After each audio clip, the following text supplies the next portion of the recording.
Hey you guys, today I'm talking about Married to Medicine Houston, season 1, episode 5.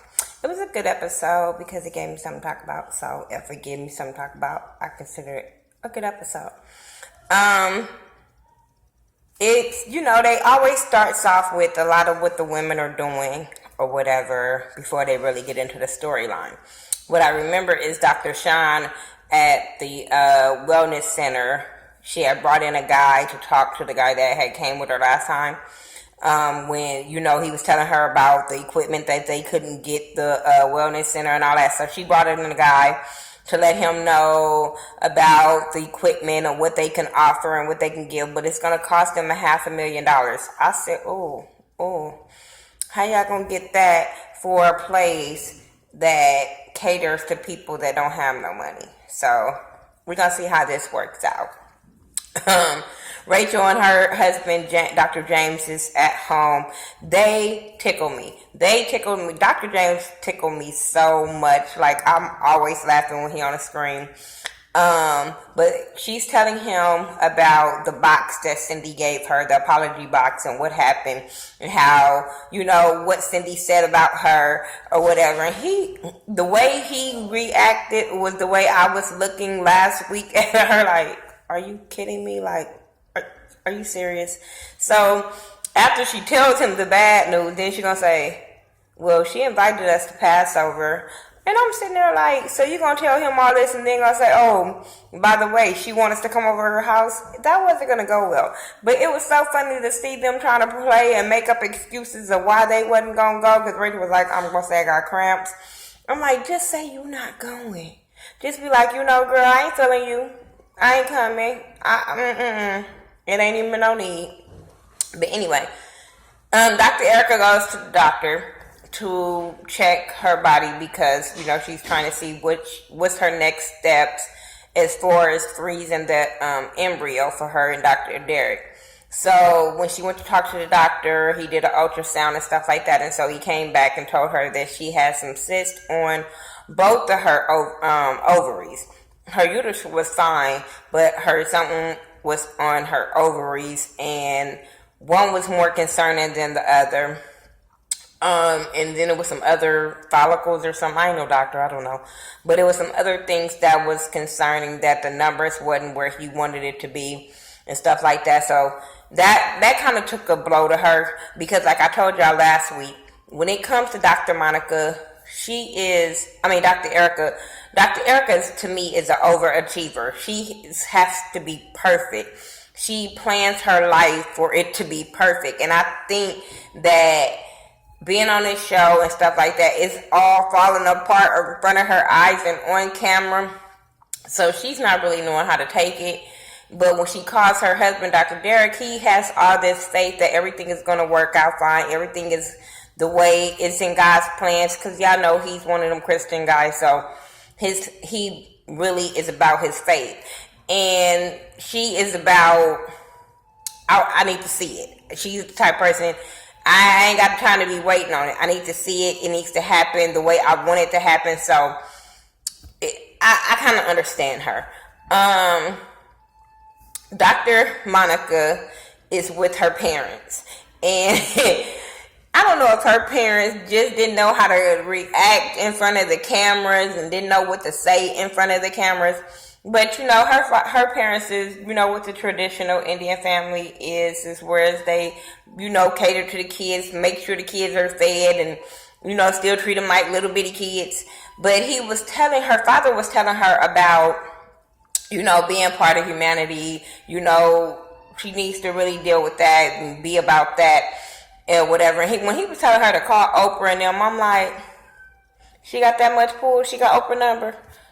I need to be your friend. You got Oprah number? Because I don't think you got Oprah number. But I think her dad was just figuring like, oh, she's on TV so she could reach out to all these celebrities. But I'm like, it don't work like that, Daddy. Sorry. But when he was talking to her, she was just like, yeah, it looked like she was hearing Charlie Brown, womp, womp, womp, womp, womp, womp, womp. That's all she was hearing. But she was very respectful to her parents and stuff like that, so that was cool. Dr. Sean and her husband, Ricky, goes on a little date because they don't get that much time together. So when they do, it's cool for them. They are funny. Dr. Sean and her husband Ricky, and Rachel and her husband Dr. James is like the funniest to me. They like the cutest couples to me. I love how they interact with each other. It's not no drama. It's not no bad talking to their husbands. There's no showing up to the husband's job, acting a butt. Like, that's why I like this show.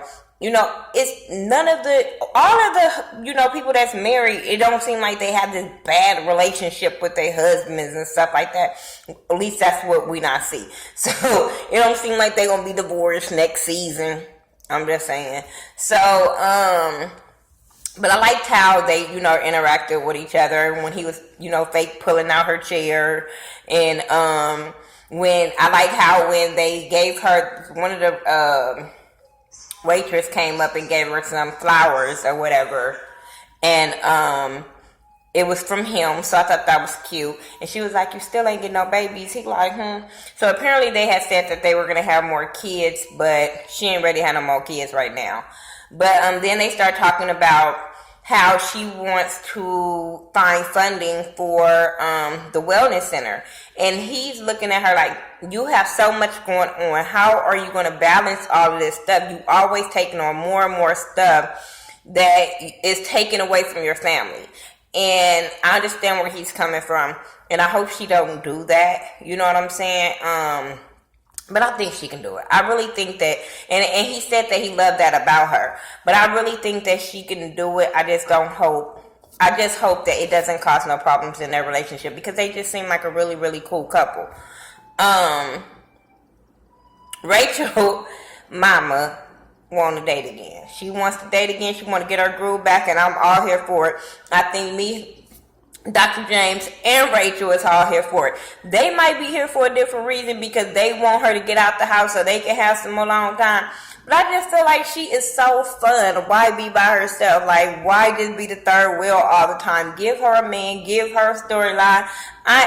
She is funny. I like her. Like, she just like a breath of fresh air. She always had me laughing. Every time she tried to talk and try to pronounce something, when she was trying to pronounce gentle, I was rolling, because I understood what she was trying to say, but it was funny to hear it. And then Rachel corrected her, but I was just like, "Girl, you know what your mama was trying to say." But I understand you're not trying to make your mama look crazy on TV, but I still feel like I get it. Like, I like her. We usually get these ratchet mamas, or these mamas that's just weird, and she just seemed like a ball of fun. I would go out and hang with her, party with her, all that. I just think she's fun. Dr. Monica's getting ready with her dude Ahmad for Cindy Rose's party. Next thing you know, we see Dr. Erica, Dr. Derek. They arrive to Cindy Rose's house or whatever, and I just was tuned out. When it comes to Cindy Rose, y'all know I don't too much care for her, so I kind of zones out when she start talking, and I just wanted her to get medication. I think she needs some help, and I think her husband is not writing the right prescriptions. I really do. When Monica ended up coming with her boyfriend, then this astrologer dude that Cindy Rose, her astrologer, ended up coming. I said, okay. But then they start talking about, is Rachel coming? And her and Monica was sitting there talking about Rachel. And she was talking about she can't feel her shoes. They might be too high. And Monica over there laughing and shit. I'm like, I just want to push both of them. I'm not going to even lie, because I don't think that's cute. Monica, you supposed to be that girlfriend. So you laughing with her talking about her, that shit wasn't cool. But other guests started arriving and stuff like that. They had a nice little turnout, little thing. Okay. But then they switched to Monica, Rachel. No. They switched to Dr. Sean, Rachel, and Dr. Ellie going out. I fell out. I said, I'm not even mad that they did not go to that dinner. Because I felt like it would have been a lot of drama. It would have been a lot of little shade thrown. And they just didn't need to involve themselves in that kind of situation when you know you don't too much care for the people. Like Rachel and Cindy Rose has a problem with each other. Then you have Monica and Ellie has a problem with each other. And you know Dr. Sean just gonna put it all out there if she there. So therefore, it was cool that they had their own little segment of them going out. They were talking about Dr. Monica and Dr. Ellie's situation and how Dr. Ellie felt. And hey, I'm on Dr. Ellie's side. I told y'all last time I'm on her side when it comes to this because I felt like Dr. Monica was trying to belittle her in her career, and I think that was very wrong. But like Dr. Sean said, they just need to sit down and talk and deal with it. And Dr. Ellie she's willing to confront the situation so they can move on. So we're gonna see how that plays next week. I can't wait. I just want to see how this plays out because I want them to play it out like grown women and not keep throwing shade and not keep arguing and hovering over it. I just want them to deal with it. I like people to just confront it and deal with it and move on. Then you got this astrologer at Cindy Rose's little Passover dinner, and he starts a gang of mess between Dr. Monica and her boyfriend Ahmad. They start. I tuned him out because I feel like he was weird to me. But it comes up about them raising their kids differently. And you know, she wants to raise them Muslim, and he wants to raise them a certain way, and it's gonna clash. They should have been had this talk. Well, she said they had a talk and he said yeah.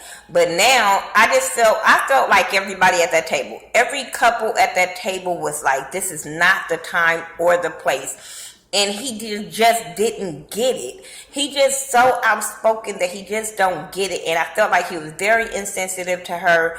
And I'm like, you see her getting upset, shut up. Then when she did get up and walk away, you still talking to these people that you don't know like that. Because even though he kind of knows Dr. Erica and her husband, you didn't know the couple sitting next to you. And that woman next to him was sitting there looking like, I do not want to be a part of this conversation. Why do they keep on talking? But they kept on talking, and I was just so, like, disgusted. Because I felt like that was not the time and the place whatsoever. Maribel goes on to date with this guy named Chris, and before they go out, James and Rachel kind of fill him out, talk to him. James was like, can you come and take her out more often so I can have alone time with my wife? I fell out. I was like, James, I ain't mad at you. I'm not mad at you because it's kind of hard when you have the mother-in-law in the house and you know what I'm saying. So I get it. But yeah, they would start talking, and he seemed like a cool person. And then they asked him what was the intentions. Maribel was like, none of y'all business. Like, I'm not finna tell him all about me, so it ain't y'all business. We ain't finna go into all that. I sound like her. I keep trying to tell y'all I like her because she's very outspoken. She's not too rude, but she gonna say how she feel type person, so I like her. But then after that, the next day, Maribel and Rachel end up talking about the date or whatever, and she didn't like him. She was like, he wasn't giving me no compliments. He wasn't stroking my ego. I ain't playing with him like that. And Rachel was talking about, something about Viagra and men. And she was like, I don't want no Viagra. I want the natural thing. I said, I'm with you. I'm with you, Maribel. Ain't nobody got time for pills. Ooh, my eye is starting to hurt all of a sudden. But I'm so with her when it comes to that. But then at the end, Dr. Monica and her friend, I think her name is Farah, or something like that. I don't want to say it wrong. But they end up talking. They had drinks and they were talking, and she was talking to her friend about Ahmad and what she's going to do. And her friend was like, it's only two options you can do. You're going to either be with him or you're not going to be with him. Like, it's only two options. Like, how long was you going to wait for this? And I'm sitting there like, girl, when he left, when you said he left and went to San Antonio right after, that would have been the end of our relationship. I'm so sick of women just carrying on. And he's no good for you. If you so strong in everything else, why are you not strong in what you want out of a relationship? Or because y'all been together so long that you're willing to just be like, okay, I'm allowing him to be a douchebag. I'm allowing for me to keep going on with this relationship, and if I have a baby, then he's not going to want me to raise the baby that I want him to raise. You need to think about this. You need to think about this. Take your friend's advice, something, because he's not good for her. He's not good for her at all. I want her to leave him.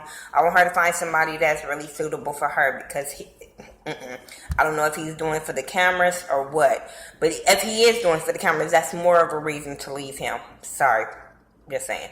Anyway, that's all I have for you guys. Like I said, I can't wait for next week because I really want these women to get their issues out and move on. I enjoy this show. I hope you guys enjoy the show. I enjoy talking to the ladies on Twitter when the show is on. Yeah, follow me on all social media by Thaghettoview, THA, not THE, and I'll talk to you guys next week in the next video. Peace.